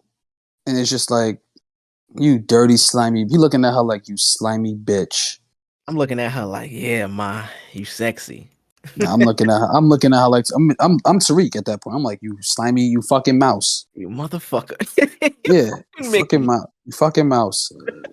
Then Monet, we find out Lorenzo tells Monet that, you know, he killed Zeke. And she's like, fucking, I'm not gonna cry, I'm not gonna shed no. She's fucking going crazy. Throwing glass at the nigga. You know what I'm saying? He's like, Mo. Get a hold of yourself. But Mo. He said, you may belong with me. Get a hold of it, bitch. He was like, Gonio, Mo, you had that motherfucker in the streets with us too. You didn't tell him what, you know what I'm saying? Gonio. You know what I'm saying? And she was just like, nah, fuck that. I'm not wrong. I'm on that. I'm right. I'm always having right. It. Kick the nigga out the crib. What is Versace on? What is Versace on? He's a fly nigga. First and foremost. Always got some shit on, boy. Yeah, with the first off, the whole ass be fly. Let's just get that out the way. Even Celine be having some shit on. Yeah, Celine be having some shit on. It be corny shit, but it be pieces. It be pieces. I won't say the whole cast be fly, but the whole cast. The whole cast. Kane, suits be on point. Kane, Tariq, Brandon, and Lorenzo are the flyest niggas on the show, bar none. Yeah, nah. Facts. But anyway, she kick him out the crib with his Versace on. Kick him out the crib. Be subtle. Now we get a call back to the conversation that they had at the dinner table earlier when it was like they play poker. It'd be Drew and Mommy versus Lorenzo and Kane. They was playing spades. Yeah, spades. The teams is Monet and Drew, and Kane and Lorenzo. Mm-hmm. And you know they waiting for Lorenzo to come home, and you know it's like Monet's like, yeah, he be home soon. He's out late. Blase. Yeah. In the back of her mind. But first she went to the Spanish chick and told her that Lorenzo got her husband killed, and she asked if she was gonna tell the kids. She said, no, I'm not gonna tell the kids. So we have a scene where the son that's fucking Drew, Gay Bay, nigga say Gay Bay, comes up. It's the nigga and they have a little heart to heart about, you know, the passing of her father and her son or whatever. Oh yeah, she over there, she's sipping something, and he like, ain't you cold? She like, nah, this is gonna keep me warm right here. He was like, that's the best jacket to have. I was like, that's peak writing. That was the best writing. It was clever, it was cool, but if she was drinking wine, that was corny. Now she had a big ass glass of cognac or some shit. That was teleport. She had that shit. She was definitely on the stoop. I mean, sipping. Yeah, so you know she so I guess she told him because Lorenzo's drunk, leaving the bar. Checks if she has like a real nigga does when you like and your bitch get into it. Straight to the bar, nigga. Real nigga, man. Lorenzo was a real, like, why you gotta kill a real nigga? Yeah, so after that, we see him stumbling out the bar, real nigga. Yeah, he about to go to the crib. He realized that he got a flat in his tire. Somebody put a nail in his fucking tire, which is weird. I'd have been on point after that, but he's drunk. He's not paying no mind.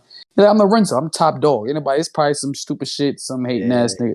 He go to his trunk. He go to his trunk to change it. And somebody comes and slit his fucking throat.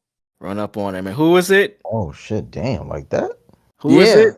It's motherfucking Gay Bay. It's the gay dude that's fucking his son. What? The gay is Gay Bay. It's gay. It's the gay guy. What? Yeah. Yeah. Monet told them. Cousin or some shit. Like they cousins. They're not cousins. They play cousins. They was friends with. Yeah, they was friends with. Play gay cousins. Gay Bay. Yeah, Gay Bay. They tell each other butts when they was kids. Who cousins? They're not. You know when you cool with somebody and they're your cousin because you knew him for so long. Like at this point, y'all niggas is my cousins. but not like them. But you know I what ain't never mean. touch your butt toe, nigga. No. I'm saying their family was like they're so close Nah, I that know, they're no word. One yeah, of them yeah, niggas. you know what I'm saying? That's what I said. So like, you know. Yeah, that shit funny though, man. Power But is yeah, power. but let me tell you something. She fucked up because when they find out who killed him, and they find Drew's gonna push his shit back. Oh yeah, One his ass is grass. Pause, cause and Kane, he a snitch. Remember? yep, He think he's and snitching. and Kane is gonna kill Monet or Diana might because Diana's gonna be the first off. Poppy just did. I want to see Diana do it.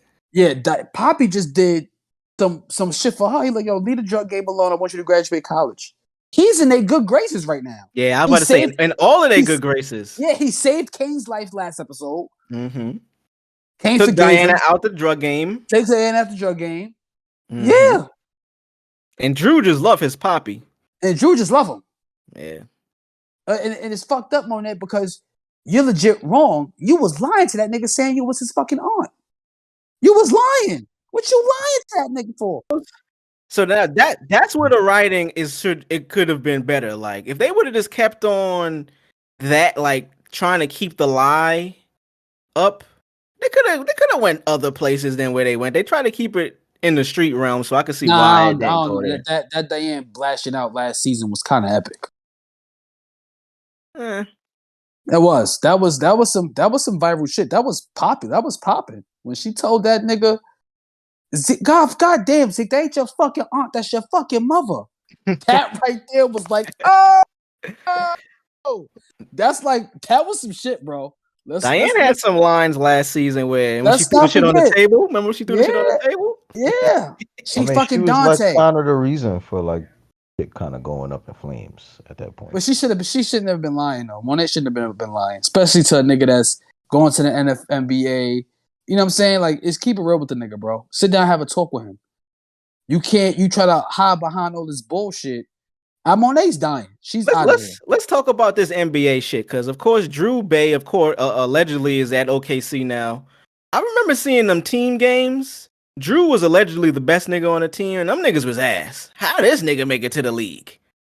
The nigga that was on like first of all, they weren't good as a team. We seen that team. It was a bunch of white boys. Drew and the gay black nigga Zeke and the gay nigga that Drew was into. How the fuck he make it to OKC, boy? How the fuck he get drafted? Oh, that's right. That nigga did go to the NBA, That nigga right? was ass, boy. Yeah, that's how him and Drew like fell out. Remember, he was saying, "Yo, I gotta change my life. I'm going to the league." Drew thought he was gonna be. He thought he was gonna be basketball wives, and then son. Nigga thought he played was him. going to be Evelyn. Son played him, nigga. Son is at OKC right now, hooping with KD and them niggas. That's funny. That's mad funny. But yeah, power, man, power. I think it's time to get into that Snowfall, though, man. Franklin Saint and them guys. Yo, drugs. You seen that Snowfall, my boy? Oh man. I don't really know. I don't really know what to think about that shit, bro. Snowfall. Let me say this right here. Snowfall is probably beautiful, going though. down as the greatest television show that has ever been on air. One of The best, better than The Wire, better than Breaking Bad. This is the better than greatest The Wire. ever. Greatest ever, bro. You're serious? Greatest Yeah, ever. Yeah, they It's brought better it than The back Wire? this season. I don't know who they brought in, but They brought back John Singleton, nigga. They got my man. What they call that shit when they dig him out the They grave? smacked him upside the back of his head. Get your ass up, back of his bald head. Got his ass The up. niggas was desperate, bro. They say, "Yo, fuck, we fucking this shit up, bro. we gotta fix it." I think you're Man. bugging with that Wire comment. I think you're really bugging with that Wire comment. I'm telling you, man, they got one episode to solidify it. It could be the greatest right now, but they got one more to even make it better. They got this one more episode to surpass it. Right now, it could be tied. That next episode, depending on what happens, man, it's gonna be head and shoulders above everything. The It's no competition. only reason why it's competition is because of that season, bro. That season made it kind of brought it. They put a stain on it, man. Big stain. Really Yeah, big bro. stain, bro. They fucked it up last season, but they back now. You know what I'm saying? They back.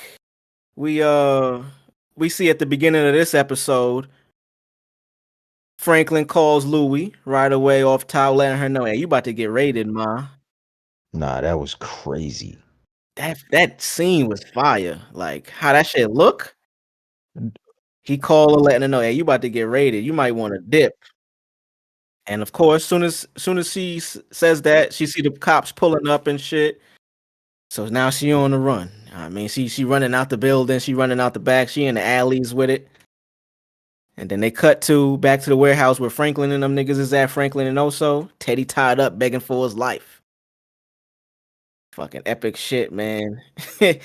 I got some dialogue from that situation where Teddy is trying to tell Franklin, like, come on, son, like, please stop. Be sensible. It's like Franklin is like, sensible, nigga. You kill my pops. I kill your pops, nigga. Like, you think that's where we at right now? Sensible. Yeah, Get the fuck out my face with that shit. Yeah, I ain't think that. Yeah, that wasn't really realistic right there. This nigga crying, like, yo, come on, bro. Bro, but let's just get to the real shit, bro. That nigga Franklin said, sensible been gone, motherfucker. That nigga mom's is on. She retarded, bro. Yeah, let's just get down to it, man. Fuck all the beating around the bush. The mom's fucking ass, you dumbass. And this is why it's better than The Wire, because she's from The Wire. She plays who? What's my man name in The Wire? D? She plays his mom's?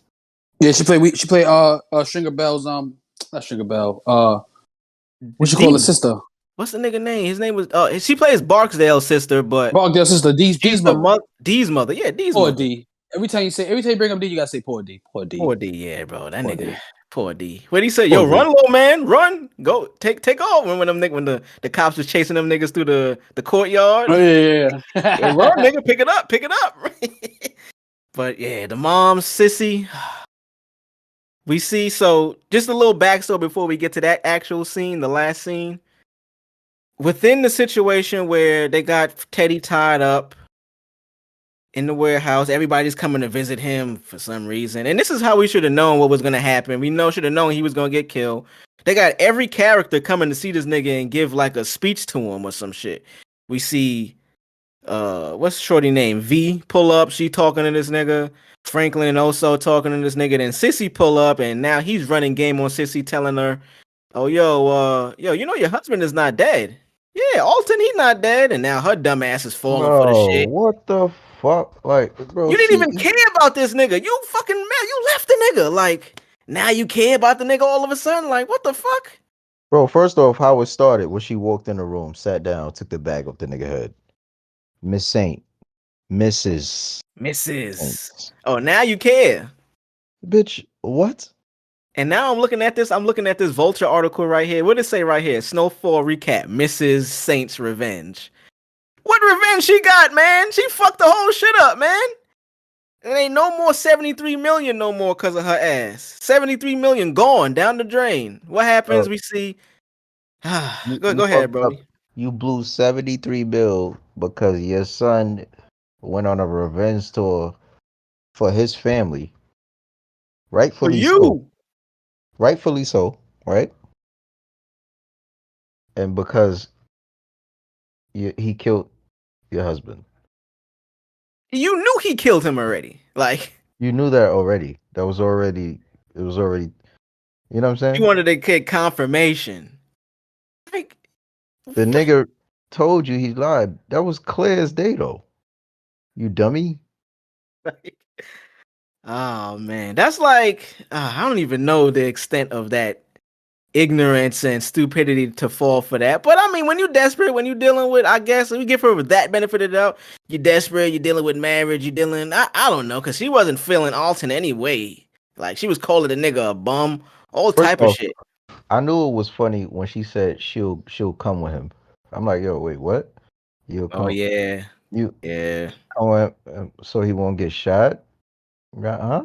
What are you gonna do to save him? Yeah, what are you doing though? That's what like, are you doing there? How are you a bodyguard? Yeah, that's like, that makes sense. Is when I've been watching. It connects to, this is just random. I've been watching this Netflix show, The American Manhunt, about the Boston bombing suspects and that whole situation. There's a point in that doc in the series where I didn't even know this shit went down during that Boston bombing shit when they was hunting the niggas down. They had a whole shootout on like a residential street in Boston. The suspects was throwing like homemade bombs and shit. Shit was crazy, but it was a point where it was just random pedestrians in their cribs, of course, because they on a random civilian residential street. So civilians is calling the cops like, yo, they shooting.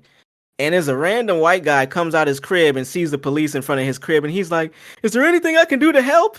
It's like, nigga, how you gonna help us? Don't you hear this gunfire and hellfire and brimstone going on? What you gonna do to help us, bro? What was Sissy gonna do to help Franklin in this situation? You're not a killer. You're not a thug. What the fuck? Man, I already knew it was sus, bro. I'm like, bro. And of where course, is she? what we see happen, man, they go to the drop. Yeah, where Franklin is she? tells Teddy, like, yo, make the call, put the password in, let us know where the money is. We need the bread. I forget how he finally agreed to actually do it. So they set the play. Sissy goes with him, and then what happens, man? This girl, she backs out broad daylight. After, don't forget, she backs out at the moment where he's on the phone making the call. They ask him he's for the about to confirm password. the fucking the transfer. The transfer. For the money. Ugh. This bitch, she like, oh, what prison? He like, what? Like, bitch, what? Like, you know what I'm saying? Cause he like, bro, like, what are you He's like, even what are on you right talking now? I'm about? trying to You get up still out of on here. this? You still Yeah, on this? I'm trying to get up out of here. I've been clapped, son. She's like, yo, so what prison is he in if he's not dead? He's, no, bitch, that nigga been dead for years. Get the fuck out of here. That nigga was no problem, man. Got him up out of here, man. You bugging. And she backs out at the nigga, pops him in the chest. Bow, bow. Right as they about to get the transfer for that 73 big ones. Oh, that's almost 100 mil. Slap the nigga up. Franklin couldn't even believe it. He's like, yo, Teddy, yo, what's the password, my nigga? Yo, and he looking at his mom like, yo, mom, what the fuck did you do? She like, yo, get out of here, Franklin. The funniest thing about this episode, though, that I thought was funny, that you probably ain't peep. First off, the first one was how Lou got away. Yeah. The second was how Franklin got away. Both was hilarious. It was just one of those things where the writing was for them to get away. We're not gonna worry about what it looks like. Right. Franklin literally got away. He hit a corner and then the cops just appeared right there. Like, y'all didn't see this nigga running? Like, what? You know, helicopter caught him. Like, nothing? Yeah, He just got away? I don't know if it was supposed to be some sort of like a time jump, sort of, right there. Like, maybe they came like some minutes later or whatever. But that was corny. And then Lou getting away, like, as soon as she got off the phone, yo, you should run. You should run. And then she went to go see that the cops pulled up and then left. Right. So she got away from the cops, SWAT, all that shit, helicopters, and all white. On foot. And all white on foot. Yes. After and mind you, she's still not fully healed. She fucking was assaulted and abused an episode ago or 2 episodes ago. Right. Yeah, that was kind of. But I mean, it's still the greatest television show ever. Probably going down as one of the greatest. Yeah, man. For sure. It's just me when I be watching shit. Like, I be catching certain shit and it be sticking with me. I'm like, damn, nah, that shit funny as fuck. It was wild seeing Teddy and Franklin, with Franklin playing Russian roulette. And Teddy is like, oh shit, you lost your mind. And Franklin's like, yup. Fuck you think, nigga? Give me my money. Fuck you mean? Ah, man. Just to wrap it up, it says, it's showtime. Franklin and Teddy's season-long chess game is in its final quarter, which I know is a mixed metaphor, but you get it. Regardless, it's worked because this episode is all about games. Whether it be the round of Russian roulette Franklin plays with Teddy as the target, the larger game of capitalism versus communism that is now referred to as the Cold War, or the never-ending game black people must play to succeed in this country. And after last week's chaotic turn of events, everyone is forced to either show their hand or call someone else's bluff. I did like the scene where they was talking, where I think Sissy was talking to Teddy when she sat him when he was. I mean, she pulled the hood over his head, and she was basically saying like, "Yo, this country put the crack in our neighborhoods and shit. Like, y'all fucked us up." And then he was saying like, "Yo, we didn't force you to sell it." It was that traditional conversation of drug dealing in the ghetto. Yo, y'all put this here, y'all fucked us up. And then the other side saying, well, you didn't have to sell it, you didn't have to destroy your community. Is that catch-22 conversation? I really like that convo because it put you in a position where you was kind of like, yo, damn, both sides are right, but I know where I stand with it, but both sides have a point. But Right. great episode, man. We got one more episode left. And this is of course, this is a series finale that's coming up. They didn't show you a breakdown of what's going to happen next week. I like that. Usually, at the end of the episode, they give you a little. Oh yeah, I noticed that. Next week on Snowfall, they ain't give you shit. They just said series finale next week, and that shit went off. Right. I'm gonna be tuned in. Peak television. No, that's definitely peak. It's definitely getting back. It's getting back there. It's getting back there for sure. Yo, what was that? What was that? What's what I'm hearing in the background? Power never had a fall off, so I mean, like, Power never had a bad season, so I don't know what niggas talking about. Well, Power had a whole bad series, bro. What happened to that Tommy show? Niggas don't talk about that no more. That's not Power's not. Let's not talk about that. Let's talk about the continuation of the story of Ghost and the Ghost familia. The Ghost Corleone. That nigga Tommy had a gay half black brother, bro. That's not canon. Gay half black brother. That's all I gotta say about that. It's not canon. It's not canon. It's not canon at all. Let's finish out with some quick NBA playoff shit, drugs. Oh man.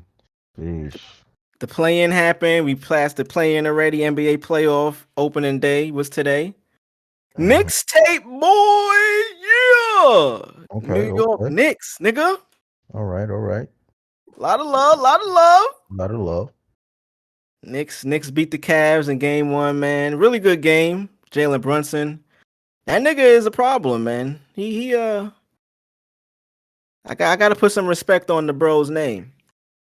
Seen him play a really good basketball game under control. He never seemed like he was doing too much during the game. You know what I'm saying? For a playoff basketball game, they played pretty good defense as a team. I mean, Julius Randle did his thing. Everybody showed up. You know what I'm saying? Everybody did what they needed to do. Randle had 19 and 10, a little light. Jalen Brunson had 27. Josh Hart off the bench with a double-double, 17 and 10. Everybody did what they had to do, man. Donovan Mitchell was the only nigga on Cleveland doing anything. He had 38. Everybody else, I mean, Darius Garland only had 17 and no rebounds, 1 assist. Really good game though. Well, you what you guys say about the Nets game, man? I know the Nets didn't have such a successful night today. But Mikal dropped 30. I didn't really get to catch most of the game. Yeah, I didn't see much of the Nets game either. I only seen the Knicks. Mikal dropped 30. Embiid only had 26, but Harden really showed up. Harden did what JJ and everybody was asking of him, being that he was the leading assist leader this year. He needed to step up in terms of scoring too, and he did. He had 23 and 13, so it seemed like the X factor though was Tobias Harris. He had 21, and he don't really. You can't expect him to drop 20 every night. So if you're getting 20 from him, you can see like, all right, and they lost by 20, so that 20 right there was from Tobias. Yeah. So Mikal had 30 and 5, but that was pretty much it. They didn't have no other scorers. After Mikal, the next highest scorer was 18 from Cam Johnson off the bench, I think. I think that's pretty much going to be the story for the Nets, to be honest with you. Yeah, they don't got nobody else. Unless,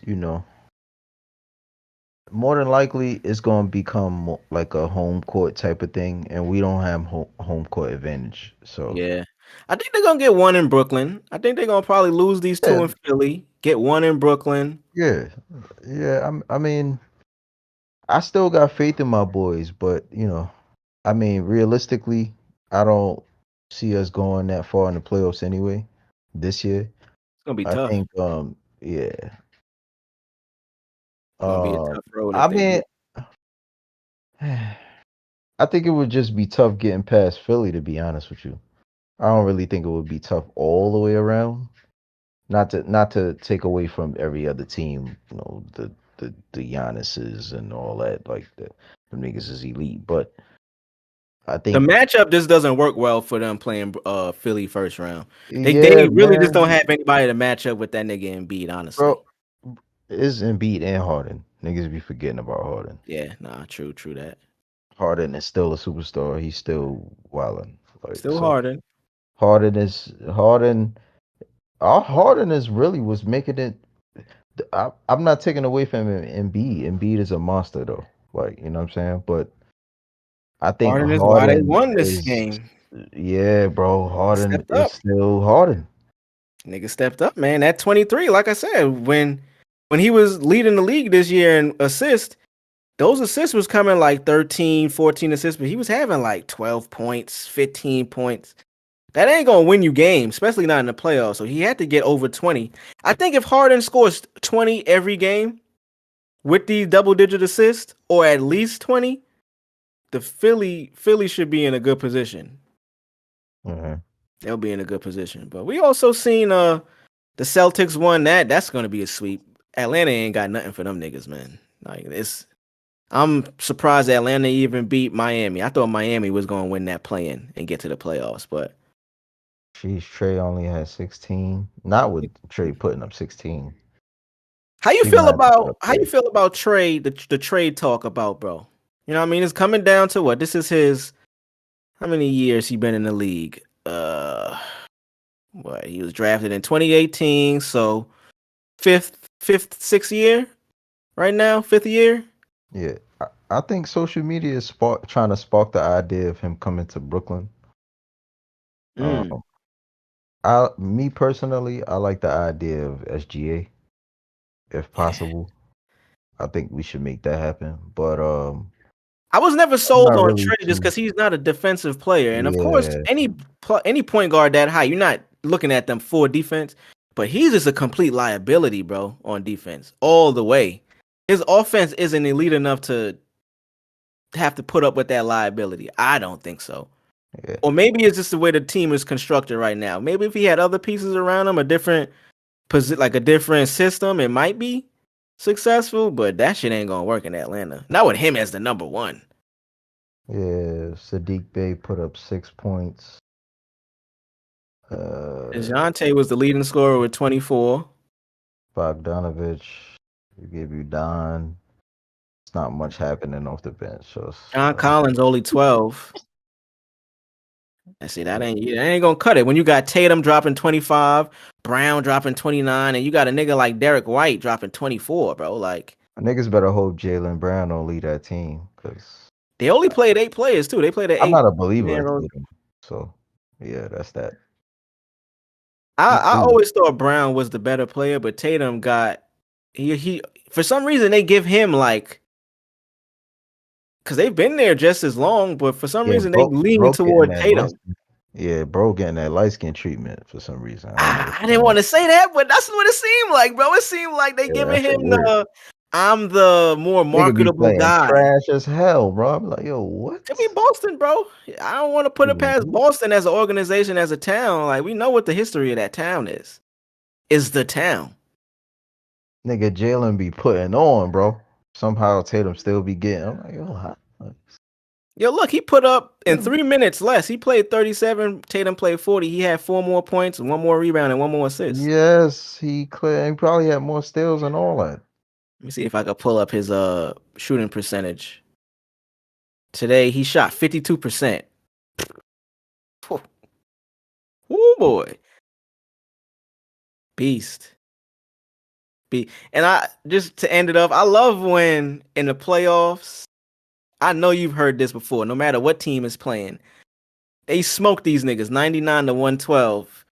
the post game, I think it was Jason Tatum they had on the post game today. They gonna always say, yeah, you know, we brought our best game. You know, them guys over there, them guys are strong over there, man. We just gotta make sure. It's like, them niggas ain't strong, nigga. I just blew them out. You know, them guys over there on that side over there, they tough, man. We gotta make sure we come back out next game, follow the game plan, cause them guys over there is tough. Niggas ain't tough, man. Y'all niggas just blew them niggas out the water, bro.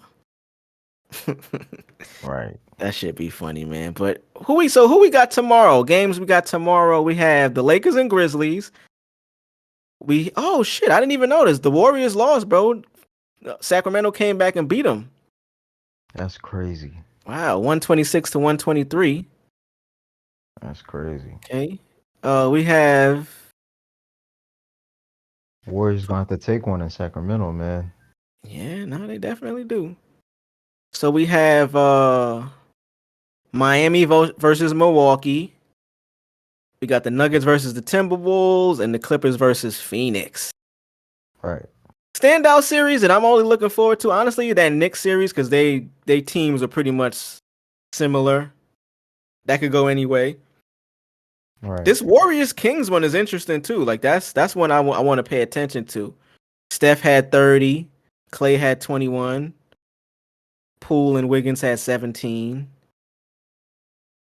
De'Aaron Fox had 38. Malik Monk 32. Damn. Yeah, there you go right there. Sabonis didn't even have that good of a game. I mean, he had the rebound 16, but he only had 12 points. Malik Monk had 32. That nigga be 32. cooking, bro. After Michael Jordan slapped that nigga in the back of the head when he was on Nigga Harrison the Hornets. Barnes. Yeah, Harrison Barnes is feeling hype. 13 HB. points. HB. 13 points. 13 in 36 minutes. Light work. You know what I mean? NBA motherfucking playoffs, man. We here. It's motherfucking playoff and brew time. MVP talk. Who you think gonna get it? It seems like they want to give it to Embiid. Yeah. So what make you think that? all the shows I listen to, people are making it a point now to tell you who they picked. You know, before back in the day, MVP, nobody really wanted to. You know, with the media, everything was like hush hush, controversy type of thing. You said what? I mean, you mean like with the controversy and all that, like all the chit chat. Yeah, you know, the chit chat, everybody talking about. But what I was referring to specifically, like Stephen A, JJ Redick, everybody is coming out saying who they picked. Oh, I gave my vote to Embiid because of niggas didn't really do that back in the day when it came to MVP, or at least I don't remember people being so outspoken about who they picked. It was always real hush hush, but we see the media is leaning toward transparency now, which it probably should have always been. I never understood why the media. Well, that just goes to what this country is about. But why the media had to be like a secretive thing before. Like, we can't know how the media gets their information or how the media works or how the votes work with the unanimous decisions in these MVP votings and shit. It was always just, we got who the MVP was. We never really looked into who gets the vote. But, yeah, I think they're going to give it to Embiid, though. I want my nigga Jokic to get it 3 times, but I think toward the tail end of the season, he kind of dialed it in because he wasn't really on that. Honestly, I think Giannis might deserve it more than Greek because they the number 1 seed, but it just seems like this year everybody is on the give it to Embiid train, so looks like he might get it. Yeah, looks like he might get it this year. And if he do, shout out to him, man. He worked hard for it, so it is what it is. But NBA playoffs, I will be checking out that Laker game. When y'all hear this, y'all will have already known who won, but as of right now, we don't, so we're gonna be checking that shit out. So y'all got any quick hits, any last things y'all want to get out? I know it's nigga, we late night with it right now. Yo, shout out to whoever made this thread on Twitter, man. It said tweet if Dragon Ball is real. Tweet like Dragon Ball is real. Nigga said, I think my plug laced my shit because I keep hearing a nigga scream, let me your energy. I'm going to sleep. Yeah, Twitter is a wild place. I love Twitter. Shout out to Twitter. Shout out to all my followers and shit. Yeah, shout out that just show love to that tweet right there. This fucking thread is amazing right now. You'll find gold on Twitter. Honestly, Oh man, Twitter, I'm crediting Twitter with a lot of the content we see in Hollywood nowadays. They may not they not gonna outright say they got it from Twitter, but all these shows and shit we watch, they use cultural moments and shit that happen on Twitter or just lingo from Twitter Right. that makes it into they these use shows they and shit. use the cinema quote in the Mario movie too. It's cinema. They Oh damn! So they watch crack in the 80s too. they fuck with us. Yeah, they fuck with us, man. But probably the best point for us to go ahead and get up out of here, Marz. Get these All niggas right, off the you train, bum ass man. niggas, you bum ass bitches, you real ass niggas, and you real ass bitches. Episode 56 is in the motherfucking can. Season 2, we out here, 1981. The crackers in the streets. You know what I'm saying? Shout out to all my Touchdown. fiends. Pack You know what I'm touchdown. saying? Purple tops, we got blue tops, we got the black tops coming soon. You know what I mean? Shit about to get real spicy in these streets. So, you know what I'm saying? But, you know, until next time, folks. You know what I mean? In the words of Bugs Bunny, that's all, folks. You know what I mean? Next week, man. Crack in the 80s. Crack in We the outta here. 80s. Chill.